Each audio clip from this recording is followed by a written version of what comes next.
પાટણ જિલ્લાના સાંતલપુર તાલુકામાં ભારે વરસાદને પગલે સ્થળ ત્યાં જળ જેવી સ્થિતિ સર્જાઈ છે અને નદી નાળા અને તળાવોમાં ધસમસતા પાણી વહી રહ્યા છે।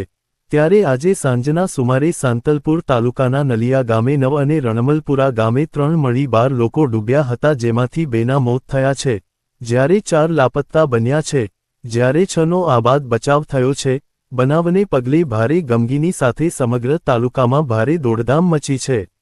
સાંતલપુર તાલુકાના નલિયા ગામ નજીકથી પસાર થતી ખારી નદીના ધસમસતા પાણીમાં 9 યુવાનો સાંજના સમયે ડૂબ્યા હતા, જેની જાણ સ્થાનિકોને થતાં ગામલોકોના ટોળેટોળા ઘટના સ્થળે દોડી આવ્યા હતા અને સ્થાનિક તરવૈયાઓએ 9 પૈકી 5ને બહાર કાઢી તાત્કાલિક વારાહી સામૂહિક આરોગ્ય કેન્દ્રમાં સારવાર માટે ખસેડ્યા હતા, જ્યાં સારવાર દરમિયાન 1નું મોત થયું હતું।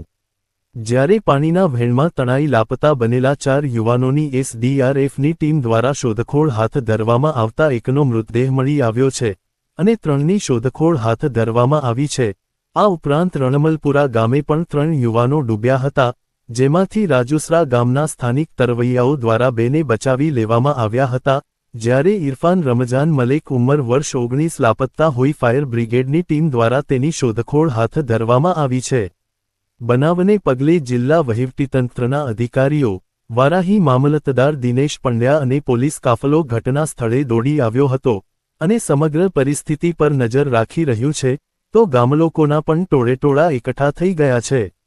બીજા આવા જ સમાચાર જોવા માટે અમારી ચેનલને સબસ્ક્રાઇબ કરો, બેલ આઇકોન બટન દબાવો, લાઇક કરો અને શેર કરો। સબસ્ક્રાઇબ કરો, બેલ આઇકોન બટન દબાવો, લાઇક કરો અને શેર કરો।